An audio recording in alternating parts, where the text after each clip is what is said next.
Hey guys, so it's been a while since I've shown my work area, simply because it looked freaking disgusting. Um, I mean, that's what happens when you got one person down there. Um, but I think Kevin might have gone down there recently. I mean, there was a lot more lint than this, but I just did like most of this the other day, and already it's filled up.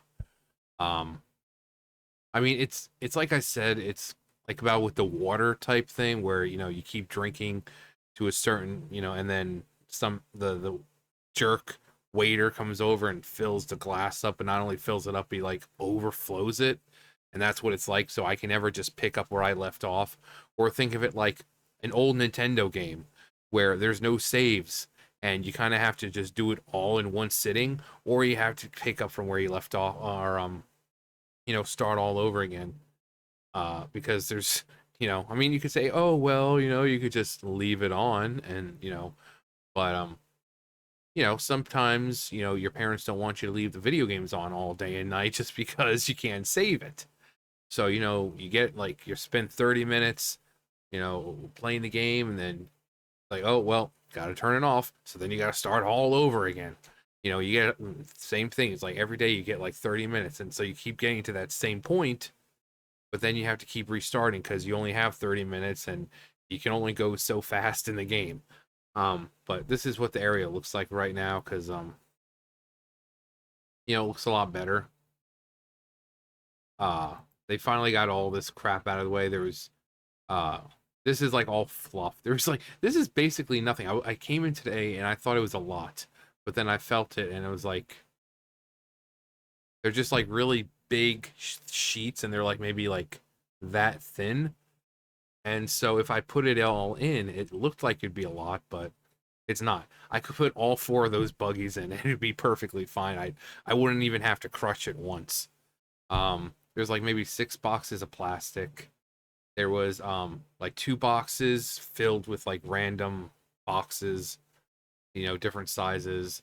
And then the plastic was out here because, the forklift drivers just don't know how to do their job. Instead of moving things to where they need to be, they're just like, oh, let's just put them out here. It's not my job, when it kind of is.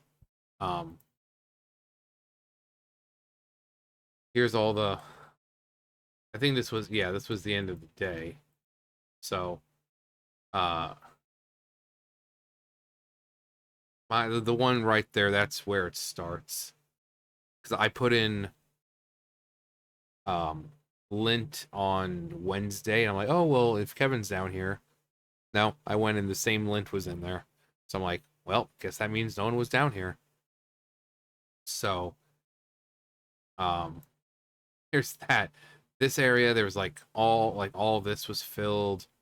There was like 2 boxes of dividers. I put one over there, but the plastic, all 3 boxes were filled up as usual.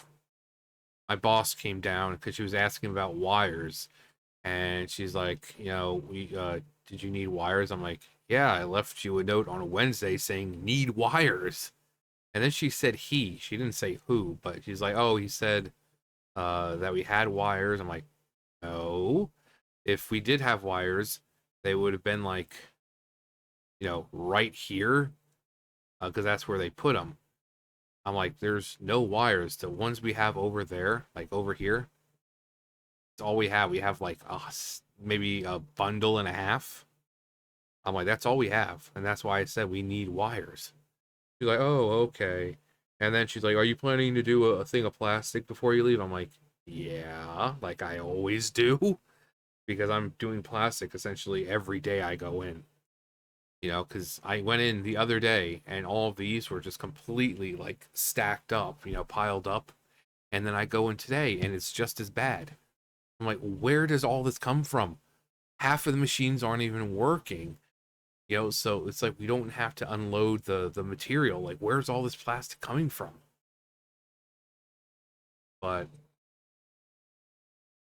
I just so like this looks like a lot, but that's like maybe a bale.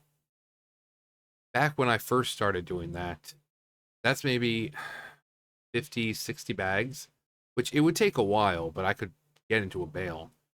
But it would take about an hour or two. Actually, I think probably it's like an hour and 45 minutes. So that's even if I didn't make it a full bale, like all of that, it would still be, like a bale and a half. But I would be able to get all this because this is just over one side. And yeah, so that's about a bale. It's just I never have time to do it. The other day I went in and there was three big boxes of lab I had to get done. Plastic has to constantly get done. Carpet constantly has to get done. So it's like I said, I'm just kind of having to restart from the beginning. I can never just pick up where I left off because once I leave at, 12 o'clock, no one else is down there. You know, no one else comes down. Tuesdays, Thursdays, no one goes down. So it's kind of difficult to get this stuff done when I'm the only person doing it. But like, but you're like, oh well, so you said Kevin, yeah, but Kevin's not a baler. There's three shifts. I am literally the only baler they have. And Kevin doesn't always get to go down there, obviously. Otherwise, that would have been done already. Uh, because unlike my job, his job allows him to come in on like Saturdays and he can work double shifts and stuff like that. Me can't do that because I'm not allowed to. So I'm assuming though, once I get, once something happens with June, I mean, because obviously my employment with my, taking care of June will come to an end. Obviously, the woman's 86 years old. So once my employment comes to an end with that, I'll try to just stay longer, like 7 hours. I get there at 8, and I'll probably try to stay till 3. And that should pretty much cover, for, the month. That should cover rent and transportation, internet, and all that great stuff. So that way, at least then I can have Tuesdays and Thursdays off again. So I can, do what I need to, but also have days off because every day I'm doing something, you know? And this might have been fine years ago when my body wasn't as bad, but like the other day, I'm out there, I'm taking care of June. That's what I do to take, what I do over there. But my landlady was like, "Oh, John, can you come out here and help me with, do this?" And, she was wanting me to help a friend of hers. They were moving the chicken house, and that thing was huge. I mean, the wood was about that thick, uh, about as long as my bed, and it had like dirt and like chicken shit in it, and so it was extremely heavy. And she always picks her friends who are like old and have problems. So we get it lifted up. He's like, "Oh well, we'll stand it up and we'll slide it in my truck." So we have a problem, and he's like trying to. Oh man, sorry about that. And then we finally get it standing up, and he brings his truck back. He smacks into the door for a little fenced area where we were. He smacks into the door, like the gate, and then he's like, "All right, we gotta try to lift it into the truck." So we kind of lay it down. He's like, "Oh, it's too there's nowhere to grab onto it. How are we gonna get it in there?" And I'm just kind of like, "Well, if we sit around trying to find a place to grab onto, it's not gonna get done. So I say we just suck it up and just lift it." So basically, I just like grabbed it. I was just like, "Ugh," because of course we had the heavy side on the ground. So I pick up that and I lift it up and I'm holding it for him to get. And he's trying to grab a hold of it. But then my landlady was like, "Well, it looks like John did it." I'm like, "Yeah, like I always do." The same day she's getting eggs for my roommate because my roommate gets eggs from her because she has chickens and she gets eggs from them all the time. So she's like, "Well, let me get her eggs." And then you hear, "Oh shit, I dropped the eggs." And then guess who's the one who cleaned it up?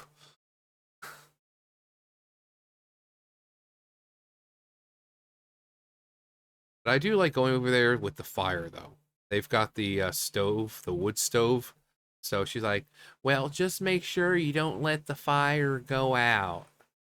You know, because that's how the house is staying warm. Is we got the wood. It's like, I know. So I sit on the ground and I open the thing up. And I get the poker, the long metal poker, and I bring over the box that has like the pine cones and uh, just random stuff, and I throw those in there, and you just see nothing, and then woof, you just see the little coals on the bottom just glowing, just glowing, and then you throw those pine cones in, and whoosh, and I'm just sitting there staring at the flames, and I'm like, it's beautiful. And then I see like the pine cones being engulfed in flame and like slowly burning off and burning to nothing. I'm like, it's beautiful. Then I to make sure I get they keep the wood in there, so I just big old thing of wood and shove it in there and try to get the pine cones and everything else that's burning on top so that way. But yeah, I've watched fire and I'm like, there's nothing more beautiful than destruction. You can keep your giving life. So, I mean, I'm looking at the just things burning up in there, and I put anything in there. They put like cardboard boxes in there, just anything they're throwing out. I mean, obviously, which you can throw out, like cardboard boxes or like paper towel rolls or papers or like I said, pine cones, or not leaves, but like the needles or whatever from the trees. Uh, those go in. Those light up real good. Those light up real good. I'll tell you what. I'll tell you what. Um, but I just sit there, and even though there's like smoke billowing out of the wood stove, sometimes I'm just like sitting there enthralled by the vision and just seeing all the flames flicker and dance. I'm like, I could honestly sit here all day watching it. Uh, it's like, John, you're weird.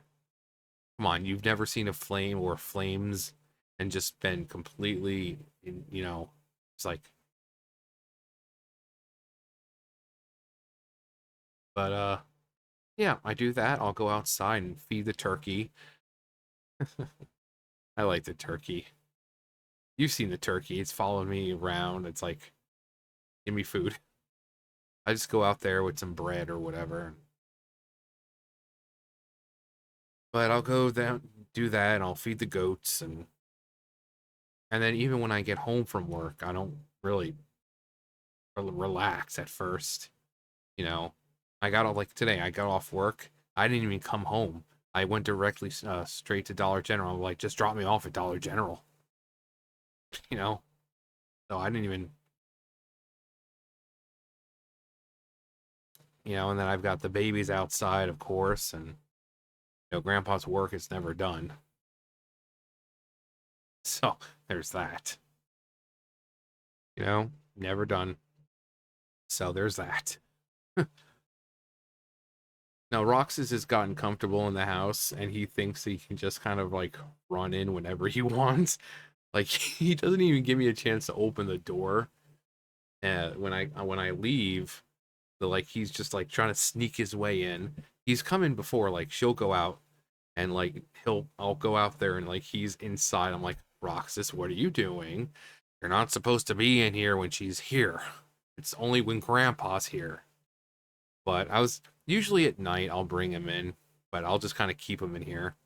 I mean, it's the same thing. Like he's a cat of habit, so that's why I trust him. As soon as he comes in the house, the first thing he does is go into the bathroom and get a drink.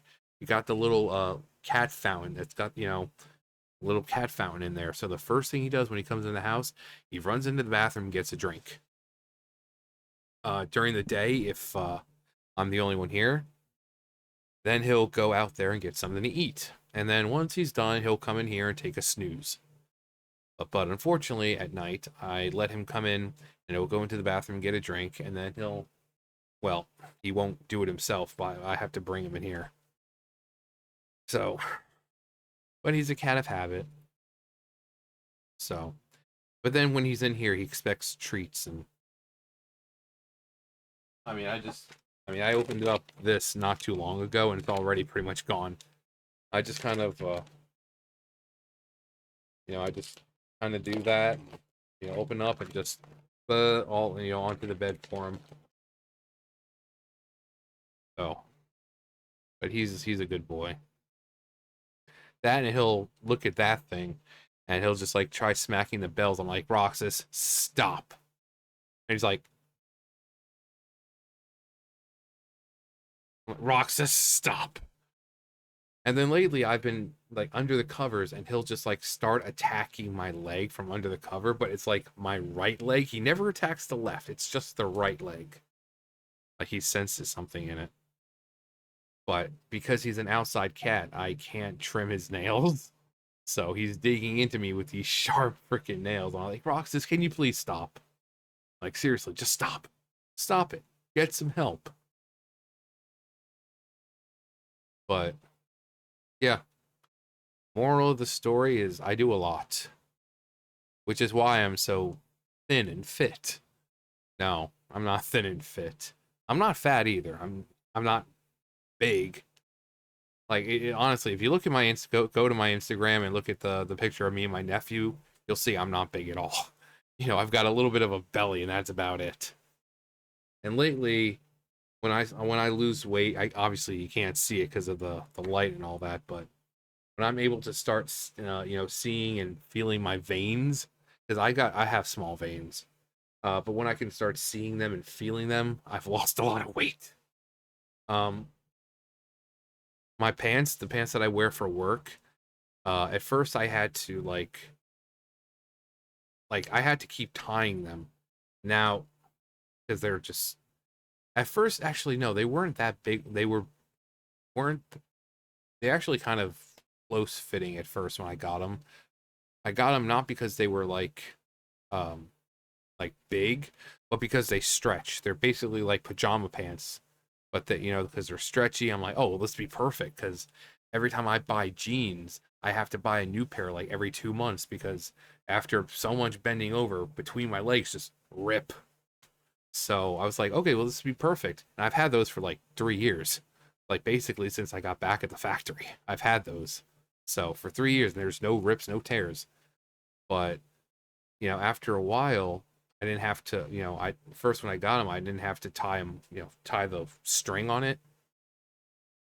But then I eventually had to start tying it. And then, uh, it was when I had nothing in my pockets, it was fine. It was fine when I didn't have anything in my pockets. My parents would stay up. When I had like my wallet and my phone, obviously would kind of hold my pants down. So I was like, okay, let me tie. But now, even when there's nothing in my pockets, my pants are constantly falling down. Before I didn't need this. The string's gone. It like fell off in the freaking wash. But before, where I didn't need to worry about pulling my pants up, even with nothing, nope. Now I'm constantly having to pull my pants because I'm constantly losing weight. So I also went ahead and ordered my new jacket because I was sitting out there waiting for the bus to come, and the zipper on my freaking jacket, the little where the part that stick pull up, it fell off. I'm like, oh boy, oh boy. So I went ahead and ordered myself a new jacket. It said it's gonna be here for like between like the 11th and 16th. Well, it's a good thing there's a lot of cold days left. But I ordered like a 5X simply because the one I have, it's a 2X and it's still pretty loose. I mean, so that kind of should say what my body actually is. If I'm wearing a 2X and it's kind of loose on me, it's not really right there against me. It's still got room. So that should kind of tell you I'm really not fat. I just play one on TV, only on Thursdays. But I had to order and I just prefer like this. I have two shirts. This is one of them. The other one, especially at work. I mean, it's freezing out right now, but it's hot as hell down there. You know, everyone else is like bundled up, and there I am sweating. So when you're sweating, you don't want clothes that stick, and you want something that's loose fitting. And so that's why I, you know, got plenty of room here, plenty of room. So, but I haven't done the table test in a while. I know I've lost more weight. I just don't know how much. The table test is the perfect test, you know. But I haven't been up to the canteen in a while because ever since they removed, you know, like actual food and they just replaced it with vending machines, it's like, well, no reason to go in there anymore. It was so nice in there, you know, regular food, you know, you had salads and sandwiches. Now it's all vending machine stuff. You know, everything's overpriced. You know, like a freaking burger is like $5. You know, one of those what are they? The big ass burgers. They're like $5. I'm like, I'm not spending $5 on a burger. They have monsters down there, but they're like $3. They were five. Like a regular can of Monster was like $5. I'm like, no, no. But now it's like down to three, and even then, in the store they're like two something. So they're still cheaper in the stores. But there's no reason for me to go in there anymore, so I haven't done that table test in a while. I really should though. Oh, I'm tired. But maybe Monday. Maybe Monday. I'm interested. I mean, it's the simplest of tests. You know, you sit in the booth and you can kind of tell how big you are by how far your stomach sticks into the freaking table. And because it's a stationary table and the booth don't like the seat doesn't move, the table doesn't move. You know, when I first got there, I'm sitting like, you know, like this. Here's the table, and I'm having to eat like this with my legs out this way because it hurt. And now I can face forward and plenty of room between my stomach and the table. Um, and like I said, with the pants, the fact that I have to constantly, I'm pulling up my pants more than anything else. I never had to do that, but it just shows I'm constantly losing weight because of. I mean, it may not look like it's hard, but it is, and it's a lot of work. Hence why no one else wants to do it. But, uh, but anyway, that's enough ranting. Moral of the story: watching flames is extremely fun and satisfying and relaxing, and I recommend everyone else do it. If you have a fireplace, just set up that fireplace and just watch the flames. If you have a wood stove, just watch the flames. You'll thank me later. Anyway, that's gonna do it for me. You guys know the drill. I'll see you guys later. Bye, guys.